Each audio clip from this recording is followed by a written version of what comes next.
예수님의 탄생과 유년기 우리 10월 달에 좀 하다가 잠시 멈췄는데 다른 주제를 가지고 제가 하다가 다시 예수님의 탄생 12월 됐고 성탄절도 이제 다가오기 때문에 예수님의 탄생과 유년기를 다시 한번 보도록 하겠습니다. 누가복음 2장의 40에서 52절인데 40절만 한 절 읽겠습니다. 아기가 자라며 강하여지고 지혜가 충족하며 하나님의 은혜가 그 위에 있더라. 아멘. 우리 원로 목사님 늘 그렇게 뭐죠? 돌잔치 이 말씀 꼭 하시잖아요. 그래서 우리 어린아이들에게만 해당된 말씀이 아니라 오늘 저와 여러분들에게도 해당된 말씀이 좀 있습니다. 아기가 자라며 강하여지고 지혜가 충족하며 하나님의 은혜가 그 위에 있더라.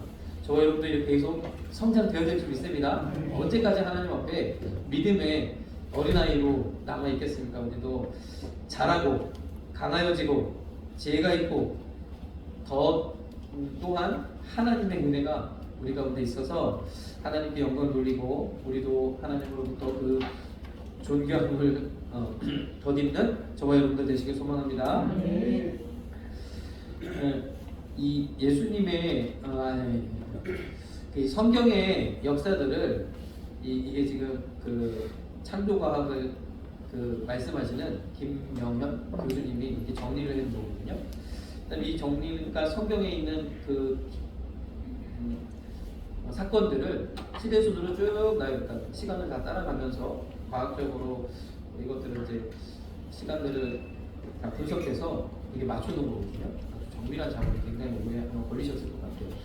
이렇게 본인이 연구하시면서 이렇게 했더니 딱 6,000년의 역사가 나온다는 거예요. 참 신기하게. 그래서 성경 역사가 꼭 6,000년이냐? 우리가 그렇게 보기보다는 하나님께서 그냥 무효하게도 이 성경의 많은 경우들을 이 시간과 날짜들로 이야기하셔서 시기들을 암시하는 알 수 있도록 여러 가지 이제 말씀들을 하나님 해주셨고 또 많은 경우들이 이제 족보들이 등장하고 그렇기 때문에 추적할 수 있다는 거죠. 실제적인 사건들, 역사적인 사건들과 비교해서 이 시간들을 추적할 수 있는데 그렇게 되면 6,000년 오늘날까지 지금 여기 현재 2006년이라고 되어 있는데 지금 2024년이니까 한참 또 지났어요. 그 이후로. 그래서 현재까지 여기 6,000년이라는 시간으로 보냈다. 그럼 앞으로 성경에 기록되어져 있는 천년왕국이라는 시간을 우리가 생각해 보면 참 주님께서 안식하신 그 날짜와 이것이 참 묘하게도 맞아 떨어진다. 그리고 위에 기록되어져 있는 이 각 첫째 날, 둘째 날 창조하신 이 창조의 기사들과 좀 비교해서 생각해 보면 아담 이후에는 하나님 빛을 허락하셨지만 여전히 빛과 어둠이 그렇게 존재하던 시대. 그리고 이 노아 홍수가 있던 이 강 1,000년 동안에는 하나님께서 땅과 물을 나누시고 물을 바다라 칭하시고 땅을 육지라 칭하시는 묻을 땅이라 칭하시는 그런 이제 창조의 기사들이 있죠. 그리고 이제 아브라함을 택하시고 아브라함에게 본토 친척 아비집을 떠나서 하나님이 지시한 땅으로 가라. 축복하신 땅, 약속의 땅으로 가라. 말씀하셨어요. 그래서 셋째 날에도 그렇게 하셨고 그리고 다윗부터 예수 시대까지 하나님의 해와 달과 수많은 별들을 만드셨어요. 이런 그 의미들을 우리가 가만히 생각해보면 묘하게 의미들이 드러난 것을 볼 수 있습니다. 그리고 나서 예수님이 이 땅에 오셨죠. 로마가 그 유대를 통치하고 다스리고 있던 그 시기에 주님이 오셨고 그때부터 온 창조 세계에 묻을 채우시고 바다를 채우시고 공중을 채우시고 그런 창조의 마지막을 하나님께서 장식을 하셨습니다. 오늘날까지 그래서 사람 창조까지 이렇게 되어져 있는데 이런 부분들을 보면 참 성경에서 무엇을 이야기하는지도 우리가 좀 감을 좀 잡을 수 있을 것 같아요. 복음의 확장을 우리가 대략적으로 좀 보면 아브라함 시기까지는 정말 아들의 그냥 명맥만 쭉 이어오다가 하나님께서 아브라함을 택하시고 그의 자손 가운데서 하나님의 백성, 하나님의 나라를 세우시겠다고 하셨죠. 그래서 아브라함으로부터 시작해서 다윗의 최고조가 이르도록 하나님께서 영광 받으셨고, 다윗 시대부터 이제 서서히 이제 무너져 가면서 예수님 오시기까지 남은 자들을 통해서 하나님 예수님 오심을 그렇게 하셨고, 비로소 예수님이 이 땅에 오신 이후에 오순절 마가다락에 성령이 임하시고 교회가 탄생하고, 교회를 예수님의 제자들도, 그리고 사도 바울도 각지의 교회를 개척하고 또 선교하고 또 복음을 전하고 하면서 폭발적인 그런 복음의 선장이 일어나는 줄 믿습니다. 이렇게 복음의 확장이 일어났다.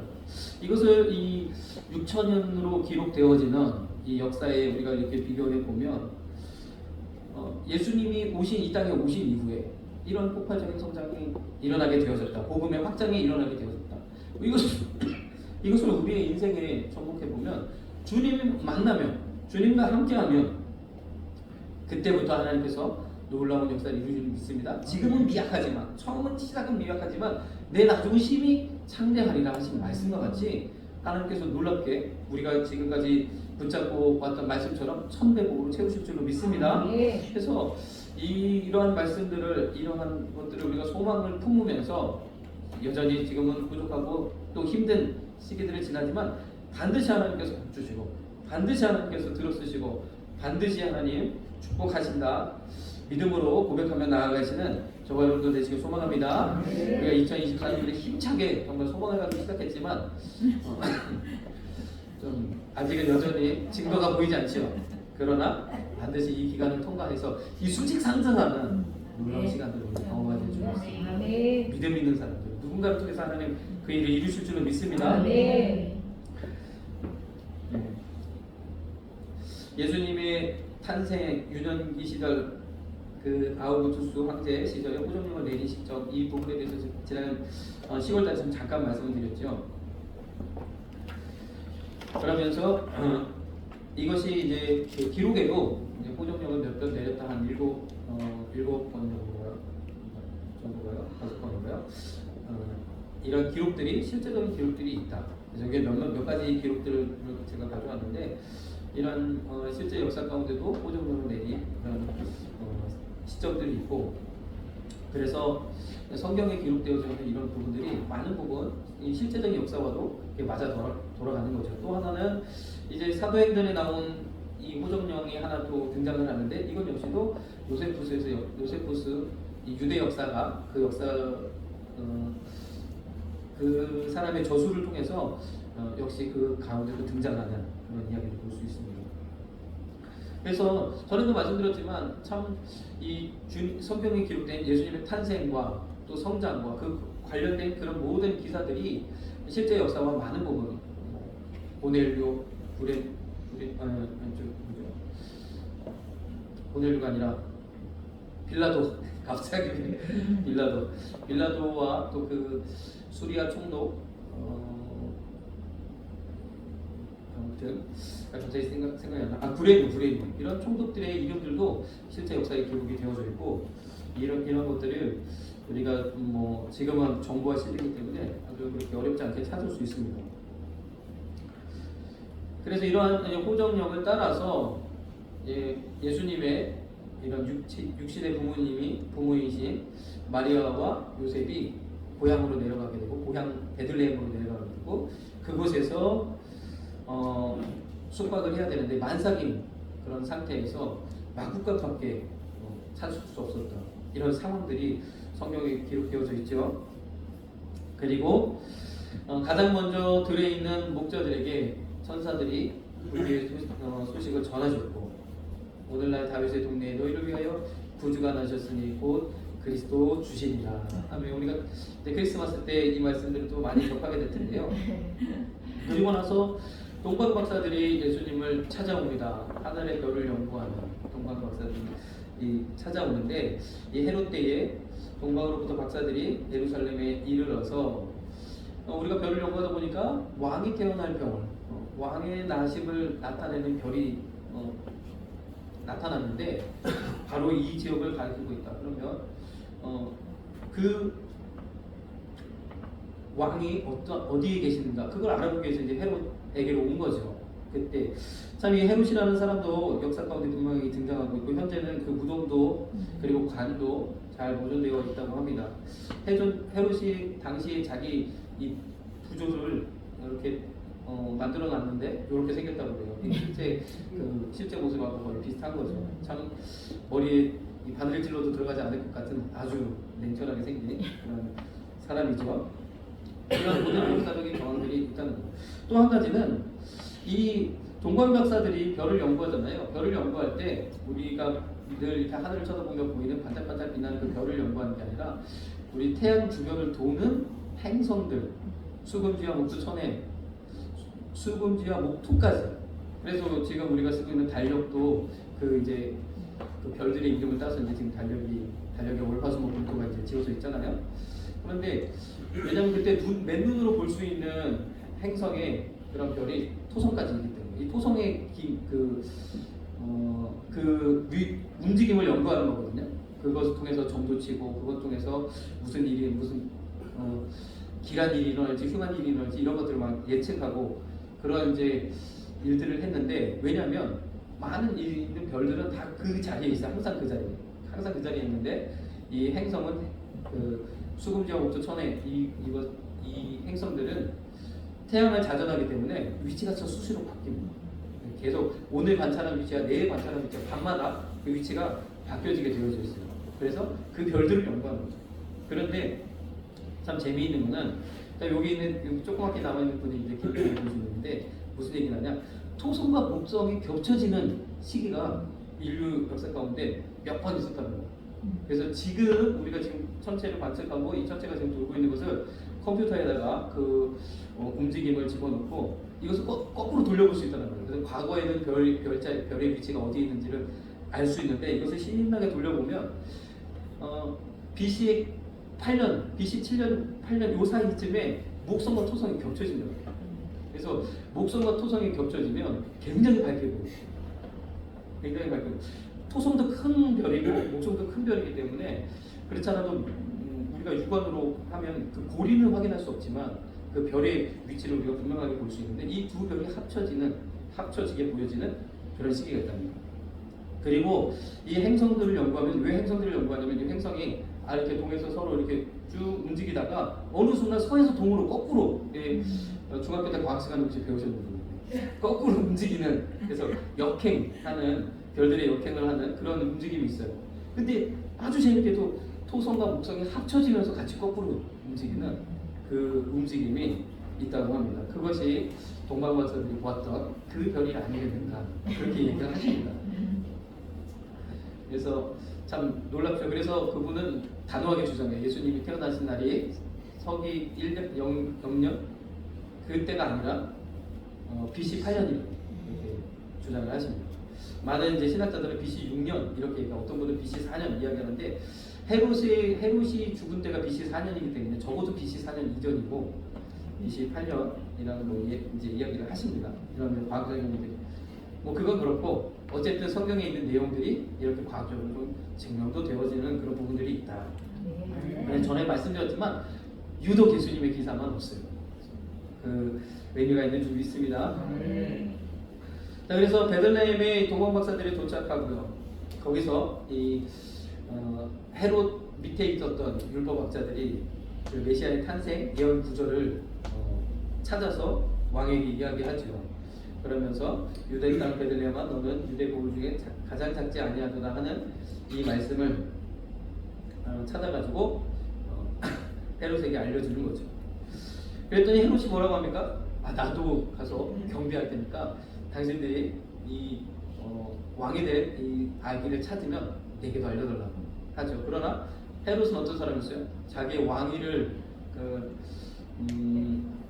위협하는 사람은 부인도 죽이고 아들도 죽이고 다 죽였던 사람. 엄청나게 그렇게 숙청하고 왕위를 유지했던 아주 냉혈한 그런 사람입니다. 그러면서도 동시에 얼마나 그런 정치적인 수단이 뛰어났는지 로마에도 잘 아부를 하고 또 유대인들에게도 잘 아부를 해서 유대인들에게는 헤롯 성전을 지어줬지 않습니까? 로마인들에게는 여러 가지 가버나움을 비롯해서 여러 가지 로마식 그런 건물과 도시를 만들었고, 그래서 이제 로마 총독들과 로마인들이 거주할 수 있도록 그런 것들 다 만들어주면서 이 헤롯이요, 그 아우구스투스가 왕위에 오르면서 그 밑에서 헤롯의 왕권을, 그러니까 유대 땅의 왕권을 얻는. 그래서 로마 통치 아래 유대가 잠시 독립을 해요. 엄청난 일을 그가 정치력을 얻어내는 거죠. 그래서 유대인들은 헤롯 대왕이라고 그러잖아요. 우리 세종대왕 그러듯이. 왜냐하면 성전을 지어줬기 때문에 얼마나 환심을 사는지. 하지만 그는 아주 냉철한 사람이죠. 예수님 당시에도 많은 말씀들이 기록되어 있죠. 동방 박사들이 이제 세 가지 예물을 드렸습니다.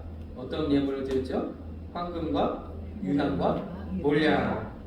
우리 한번 성경 퀴즈 한번 해야겠는데. 성탄절 맞이에 성경 퀴즈 한번 가야 됩니다. 재밌을 것 같은데요.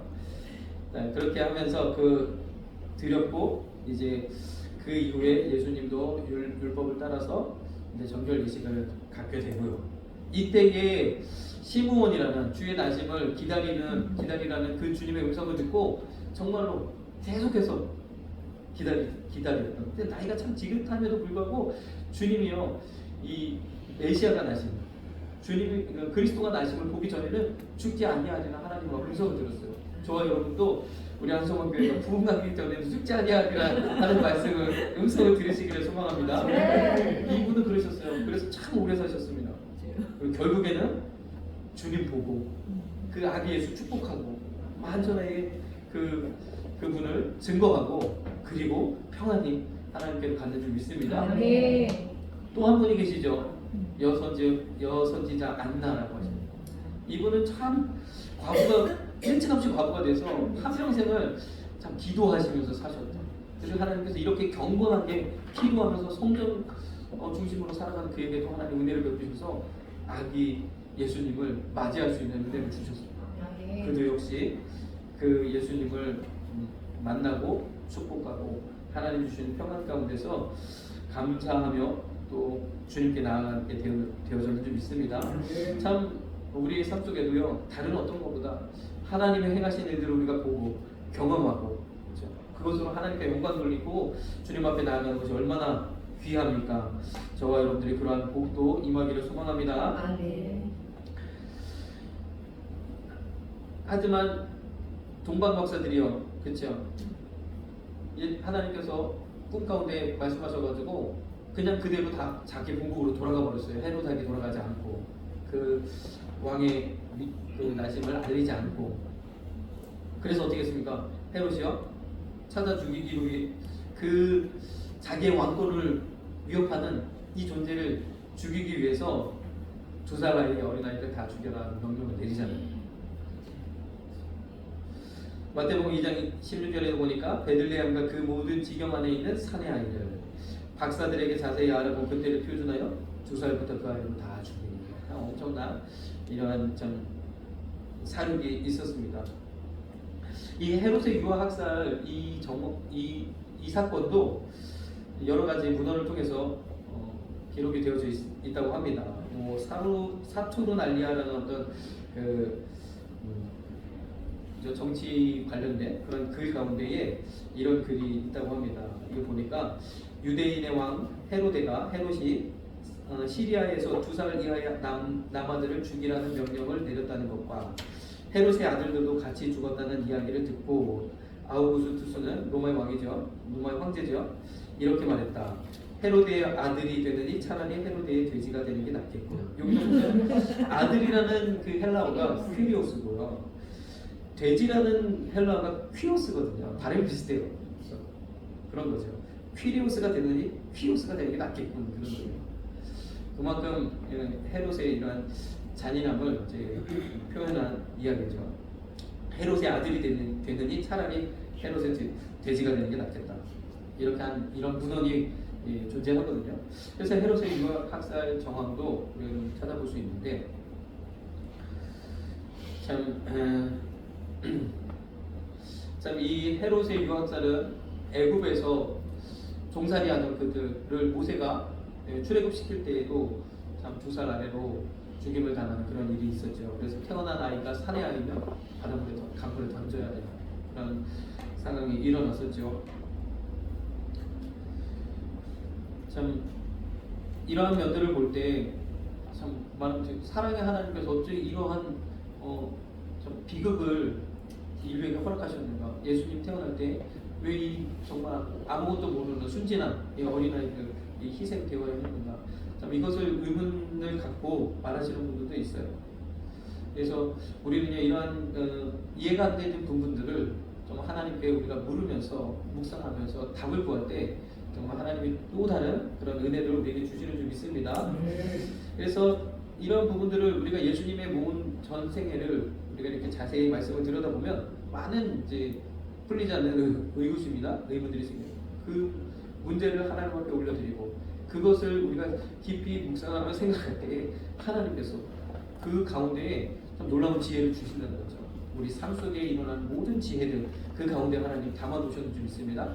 그래서요 하나님의 말씀을 우리가 그냥 말씀을 의지하고 암송하고 그 말씀대로 우리가 나아가는 것도 있지만 또 그 말씀을 자세히 우리가 살피고 그렇죠? 그래서 베레아 사람들은 신사적이어서 고상해서 하나님 말씀이 그런가 하여 상고했다는 그런 말씀이 있는 것처럼 저와 여러분도요 하나님의 말씀이 그런가 하여 상고하며 그 말씀 속에서 하나님 주시는 진리를 누리시는 저와 여러분 되시길 소망합니다. 그래서 주님이요 말씀하시는 우리에게 내가 불을 땅에 던지러 왔다. 이러한 가운데서 하나님께서 우리에게 진리를 깨닫게 하는 은혜를 주셨는지 믿습니다. 그래서 우리가 이러한 그러한 것들 가지고 논쟁하지 마시고 많은 사람 주변의 사람들하고 논쟁하지 마시고 그냥 하나님의 말씀을 풀어서 하나님의 말씀 그대로를 증거하면 그들이 그 말씀 안에서 하나님 주시는 은혜 성령이 조명하셔서 그 의미를 깨닫게 되는 그런 은혜가 있을 줄 믿습니다. 말씀은 다른 것이 아니라 성령의 조명이 반드시 필요해요. 내가 내 지혜로 해석하고 풀이할 수 있는 것이 아니라 그러면 억지로 풀다가 잘못되는 수가 너무너무 많죠. 말씀은요 반드시 성령님이 조명하셔서 성령님이 그 뜻을 깨닫게 하시는 그러면 그 말씀이 뭐 배경적인 지식이 없어도 그리고 뭐 그 당시의 상황을 우리가 알지 못해도 그 말씀이 이 사람의 내 삶에 적용이 되어지는 놀라운 현상을 우리가 보게 되는 줄 믿습니다. 전혀 다른 의미로 내 삶에 적용이 되어지는 그래서 하나님의 말씀 가운데 역사하신 그 은혜를 우리가 경험하게 되는 줄 믿습니다. 그리고 우리 기독교는요 아주 그런 사고 중심의 그런 기독교이기도 합니다. 하나님께서 우리의 지성을 다 활용하셔서 충분히 활용하셔서 하나님의 그러한 진리를 깨닫게 하시는 줄 믿습니다. 우리는 날마다 이렇게 하나님 말씀을 묵상하고 하나님 말씀을 연구하고 또 공부하고 그렇게 하면서 더 장성한 분량으로 나아가야 될 줄 믿습니다. 그리고 나서 이제 헤롯이 죽은 BC 4세기 이후에 주님이 다시 돌아올 수 있도록 그렇게 하셨죠. 그래서 꿈의 지시하심을 받아 나사렛으로 가서 살게 하셨고 나사렛 예수라는 그런 칭호를 갖게 되셨죠. 나사렛이라는 동네는 아주 작고 그러한 시골 동네이죠. 그리고 그 나사렛 동네에서 아버지 요셉의 그러한 일을 도우면서 주님을 이렇게 사셨죠. 근데 예수님의 유학에 대한 말씀은 오늘 누가복음 본문 말씀에 아주 간략하게 등장하죠. 여기 한 가지가 등장해요. 그러면서 오늘 말씀처럼 아기가 자라며 강하여지고 지혜가 충족하며 하나님의 은혜가 그 위에 있더라. 그리고 52장 마지막 절에 보면 예수는 그 키와 그 지혜와 키가 자라가며 하나님과 사람에게 더 사랑스러워 가시더라. 주님의 유학기를 우리가 알 수는 없지만 이 두 말씀을 통해서 주님은 참 사랑스럽고 지혜롭고 아름답게 성장해 갔구나 라는 것을 알 수 있는 줄 믿습니다. 한 가지 예수님의 탁월함을 우리가 늘 볼 수 있는 것이 누가복음 2장의 그 중간에 있는 말씀이죠. 예루살렘을 방문했다가 함께 돌아가는 과정에서 예수님을 잃어버린 거예요. 그러니까 마리아와 요셉이. 그래서 다시 왔던 길을 되돌아가면서 막 찾고 있는데 보니까 성전에서 랍비들하고 대화를 나누고 있는 거죠, 예수님. 그런데 랍비들이 막 감탄하는 거예요. 이 작은 아이가 어떻게 이런 이야기를 이런 지혜가 있는가 하면서 감탄하면서 예수님과 막 이 율법에 대해 이야기하고 성경에 대해 이야기하고 하나님에 대해서 이야기하면서 막 이렇게 하는 거예요. 그러면서 여기 보니까 사흘 후에 성전에서 만난 즉 그가 선생들 중에 앉으사 저희에게 듣기도 하시며 묻기도 하시니 듣는 자가 다 그 지혜와 대답을 기이 여기더라. 그러니까 우리나라 사람들이 질문을 잘 못한다고 하잖아요. 질문을 잘 해야 되는데 서양 사람들은 아이가 학교에서 돌아오면 오늘 어떤 질문을 했어? 라고 묻는데 우리나라 사람들 아이가 학교에서 돌아오면 오늘 선생님께 뭘 들었어? 무슨 얘기를 들었어? 뭘 배웠어? 이렇게 묻는다는 거예요. 참 우리 주님도 듣기도 하시고 묻기도 하시고 그래서 참 질문을 잘하는 게 앞으로 참 더 중요한 시대가 되는데 우리 자녀들도 이렇게 주님처럼 이렇게 좀 아름답게 탁월하게 성장되어 가기를 주님의 이름으로 축복합니다. 네. 그러면서 주님은요 이 나사렛에서 아버지 요셉에 순종하시면서 사실 51절에 보니까 예수께서 한 가지로 내려가서 나사렛에 이르러 순종하여 받으시더라. 부모님을 이렇게 잘 순종으로 모셨습니다. 이사야 9장 6절에 있는 말씀처럼 예수님의 그러한 그 아버지 요셉 밑에서 어떻게 했는지는 우리가 알 수 없지만 우리가 좀 상상을 더 해보면 이사야 9장 6절에 있는 말씀처럼 그 이름은 기묘자라 모사라 전능하신 하나님이라 영존하신 아버지라 평강의 왕이라 할 것이라 말씀하셨던 것처럼 주님은 보통 일을 잘하셨을 것 같아요. 깔끔하게 처리하시고 남보다 더 지혜롭게 처리하시고 더 그 사람들에게 더 유익하게 그 일들을 처리해내고 목수라면 아마도 그런 일들을 했을 텐데 정말로 그 일을 주장하는 그런 사람들이 마음에 꼭 들게 그렇게 하시지 않았을까 이렇게 생각을 해봅니다. 왜냐하면 한 가지 좀 힌트를 볼 수 있는 게 예수님이 갑자기 공생애를 시작하신 거예요. 가족들이 난리 났죠. 아까 우리 낮에도 말씀드렸지만 성경은 항상 둘째를 좀 치켜 세우는 부분이 있는데 첫째들이 좀 속상하잖아요. 그럴 때는 뭐라고 답하셨어요? 예수님도 첫째였어. 그런데 그러지 않을까 하는 생각이 좀 들었습니다. 아무튼 예수님이 첫째로서 그렇죠. 아버지를 도와서 일을 얼마나 잘하시고 얼마나 좀 그렇게 많은 사람들로부터 칭송을 받고 그랬겠습니까? 그런데 갑자기 공생에 들어가시면서 이상한 이야기를 하고 돌아다니면서 집에는 안 들어오고 사람들과 몰려다니고 많은 사람들 막 이렇게 하고 있으니 가족들이 난리가 났겠죠.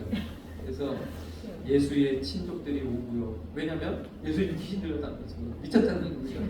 오고요. 예수님의 모친과 동생들도 와서 제발 좀 집으로 돌아와서 가업을 이어줄 수 없겠냐 이러지 않았을까 제가 생각이 됩니다.